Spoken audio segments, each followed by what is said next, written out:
Hello મિત્રો, કેમ છો બધા? સંકેત વાસાણી કોમર્સ ક્લાસીસમાં ફરી એકવાર તમારું સ્વાગત છે. આપણે જ્યારે પણ ગરીબી વિશે વિચારીએ તો તરત જ મગજમાં પૈસા આવે, ખરું ને? પણ શું તમે જાણો છો કે ગરીબીને ફક્ત પૈસાથી નથી માપી શકાતી? આજે આપણે એવા જ કેટલાક મહત્વના નિર્દેશકો વિશે વાત કરીશું જે આપણને ભારતના અર્થતંત્રની સાચી તસવીર સમજવામાં મદદ કરશે. તો ચાલો ફટાફટ શરૂ કરીએ. તો આજે આપણે શું જોવાના છીએ? એક નાનકડી નજર નાખી લઈએ. સૌથી પહેલાં આપણે સમજીશું કે આ ગરીબીના નિર્દેશકો આખરે છે શું. પછી આપણે પૈસાને ખર્ચની વાત કરીશું, આરોગ્યની સ્થિતિ પર નજર નાખીશું, લોકોનું જીવન ધોરણ કેવું છે એ સમજીશું અને ભવિષ્યની તકો વિશે પણ જાણીશું. અને હા, છેલ્લે સુધી જોડાયેલા રહેજો, કારણ કે તમારા માટે એક મસ્ત સવાલ પણ છે. સામાન્ય રીતે ગરીબી શબ્દ સાંભળીએ ને એટલે આપણને તરત જ ખાલી ખિસ્સા અને પૈસાની તંગી જ યાદ આવે. પણ હકીકતમાં ગરીબી એના કરતાં ઘણી મોટી અને ઊંડી સમસ્યા છે. એ માત્ર પૈસાના અભાવ વિશે નથી, પણ સારી તકો ન મળવી, ખરાબ સ્વાસ્થ્ય અને નબળા જીવન ધોરણ વિશે પણ છે.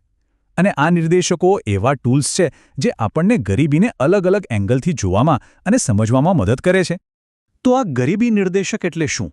ચાલો એકદમ સાદા શબ્દોમાં સમજાવું. જેમ કોઈ ડૉક્ટર દર્દીનો તાવ માપવા માટે થર્મોમીટરનો ઉપયોગ કરે છે, બસ એ જ રીતે અર્થશાસ્ત્રીઓ કોઈપણ દેશની આર્થિક તબિયત, ખાસ કરીને ગરીબીનો લેવલ માપવા માટે આ અલગ અલગ નિર્દેશકોનો ઉપયોગ કરે છે. ચાલો તો શરૂઆત કરીએ આપણા પહેલા અને સૌથી સહેલા ટોપિકથી, નાણાં અને ખર્ચ. આ સમજવામાં સૌથી સરળ છે કારણ કે તે સીધું જ પૈસા સાથે જોડાયેલું છે. આપણો પહેલો નિર્દેશક છે માથાદીઠ વપરાશી ખર્ચ. હવે આ શબ્દ થોડો અઘરો લાગે પણ છે બહુ સહેલો. આનો સીધો મતલબ છે કે દેશમાં રહેતો એક સામાન્ય માણસ, એવરેજ, આખા વર્ષ દરમિયાન પોતાની જરૂરિયાતો જેવી કે ખાવા-પીવા, કપડાં, ભણતર અને મનોરંજન પાછળ કેટલો ખર્ચ કરે છે. આ આંકડો આપણને લોકોની ખરીદ શક્તિ અને તેમના જીવન ધોરણનો અંદાજ આપે છે. હવે જરા આ ટેબલ પર નજર કરો. આ 2014નો વિશ્વ બેંકનો ડેટા છે. અહીંયા જુદા જુદા દેશોનો માથાદીઠ ખર્ચ ડોલરમાં આપેલો છે. હવે આમાં ભારતનો આંકડો શોધો. મળ્યો? માત્ર $725. હવે એની સરખામણી અમેરિકા સાથે કરો. $31,469. એટલે કે એ સમયે એક સરેરાશ ભારતીય કરતાં એક સરેરાશ અમેરિકન લગભગ 40 ગણો વધારે ખર્ચ કરી શકતો હતો. કેટલો મોટો તફાવત છે! આ બાર ચાર્ટ તો આખી વાત એકદમ ક્લિયર કરી દે છે. જુઓ, અમેરિકાનો આંકડો ક્યાં છે અને ભારતનો આંકડો ક્યાં છે. એટલું જ નહીં, આપણા પાડોશી દેશ ચીન કરતાં પણ આપણો ખર્ચ લગભગ અડધો હતો. આનાથી આપણને દેશના નાગરિકોના સરેરાશ જીવન ધોરણનો એકદમ સ્પષ્ટ ખ્યાલ આવી જાય છે. હવે બીજો એક બહુ જ મહત્વનું નિર્દેશક છે આવકની અસમાનતા. આનો મતલબ એ નથી કે દેશ પાસે કેટલા પૈસા છે, પણ એ છે કે દેશની જે ટોટલ કમાણી છે એ લોકો વચ્ચે વહેંચાયેલી કેવી રીતે છે. શું એવું છે કે મોટાભાગની સંપત્તિ થોડાક જ લોકોના હાથમાં છે અને બાકીની જનતા સંઘર્ષ કરી રહી છે? ચાલો ડેટા જોઈએ. હવે આ ટેબલ જુઓ. આ ટેબલ બતાવે છે કે દેશની ટોટલ આવકમાંથી દેશના સૌથી અમીર એટલે કે ટોપના 1% લોકો પાસે કેટલો હિસ્સો છે. આપણે ખાસ કરીને ભારત, અમેરિકા અને યુકેના 1998 અને 2012ના આંકડા જોઈશું. જરા ધ્યાનથી જોજો, આ આંકડાઓ બહુ મોટી વાત કહી રહ્યા છે. હવે જુઓ, ખાસ ભારતની વાત કરીએ. 1998માં દેશના સૌથી અમીર 1% લોકો પાસે દેશની કુલ કમાણીનો 9% હિસ્સો હતો.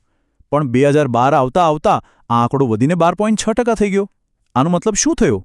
સીધો મતલબ એ છે કે એ સમયગાળામાં અમીર અને ગરીબ વચ્ચેની ખાઈ સતત વધી રહી હતી.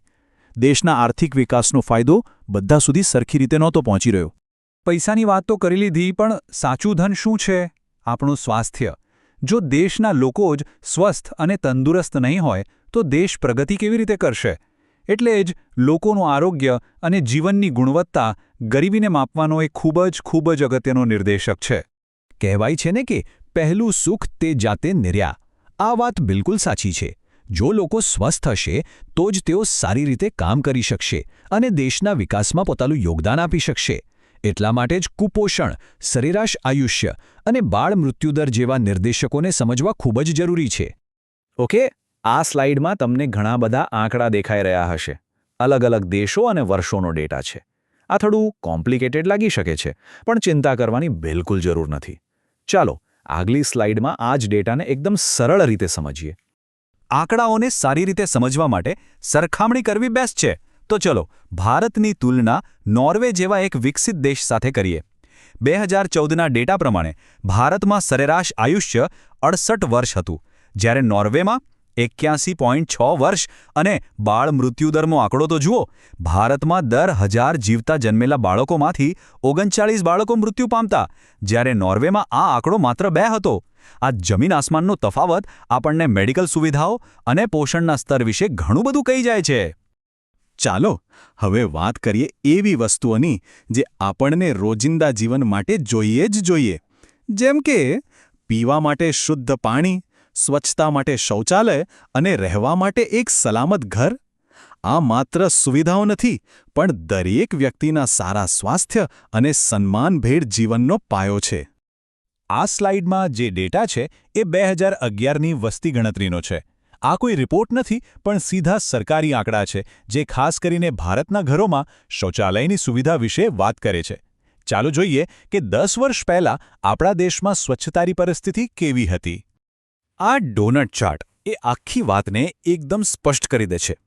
2011માં ભારતના દર 3માંથી એક પરિવાર પાસે, એટલે કે લગભગ 34% પરિવારો પાસે ઘરમાં શૌચાલય જેવી પાયાની સુવિધા પણ નહોતી. આનો મતલબ એ છે કે કરોડો લોકોને ખુલ્લામાં શૌચ માટે જવું પડતું હતું, જે અનેક બીમારીઓનું મૂળ કારણ હતું. અને વાત માત્ર શૌચાલયની નથી, બીજી પાયાની જરૂરિયાતોની પણ મોટી અછત હતી. 2011માં ફક્ત 63.3% લોકોને જ શુદ્ધ કરેલું પીવાનું પાણી મળતું હતું. અને આ આંકડો તો જુઓ, 60 કરોડ લોકો. જરા વિચારો, આટલી મોટી વસ્તી કાચા, તૂટેલા ફૂટેલા કે ઝૂંપડપટ્ટી જેવા ઘરોમાં રહેતી હતી. આ આંકડા ગરીબીની વાસ્તવિકતા અને તેની ગંભીરતા બતાવે છે. અને હવે આવીએ આપણા છેલ્લા અને કદાચ સૌથી મહત્વપૂર્ણ વિષય પર, ભવિષ્ય. કોઈ પણ વ્યક્તિને ગરીબીના ચક્રમાંથી બહાર નીકળવા માટે 2 પાંખોની જરૂર હોય છે. એક છે સારું શિક્ષણ અને બીજી છે સારી નોકરી. આ જ તેમને ઉડવાની તક આપે છે. 2011માં ભારતનો સાક્ષરતા દર હતો 74.04%. હવે આ આંકડો સાંભળવામાં સારો લાગે છે, પણ ચાલો એને બીજી રીતે જોઈએ. આનો અર્થ એ પણ થાય કે એ સમયે દેશની ચોથા ભાગ કરતાં પણ વધારે વસ્તી, એટલે કે કરોડો લોકો, લખી કે વાંચી શકતા નહોતા. હવે જો શિક્ષણ જ ન હોય તો સારી નોકરી મળવી કેટલી મુશ્કેલ છે એ તો આપણે સૌ જાણીએ જ છીએ. અને ભણ્યા પછી શું? નોકરી. આ બાર ચાર્ટ આપણને 2013-14માં ભારતમાં બેરોજગારીનો દર બતાવે છે. બેરોજગારી એટલે શું? એટલે કે લોકો કામ કરવા માંગે છે અને સક્ષમ પણ છે, છતાં તેમને કામ નથી મળી રહ્યું. આપણે જોઈ શકીએ છીએ કે ગામડા કરતાં શહેરોમાં બેરોજગારી થોડી વધારે હતી. તો ચાલો એકદમ ફટાફટ આખા લેસનને રિવાઇઝ કરી લઈએ.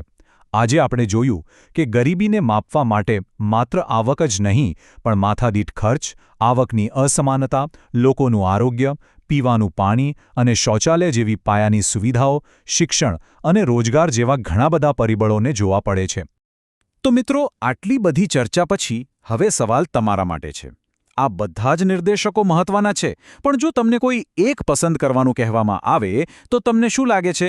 ભારતે કઈ એક સમસ્યા પર સૌથી પહેલા અને સૌથી વધુ ફોકસ કરવું જોઈએ? શિક્ષણ પર, આરોગ્ય પર કે પછી આવકની અસમાનતા ઘટાડવા પર?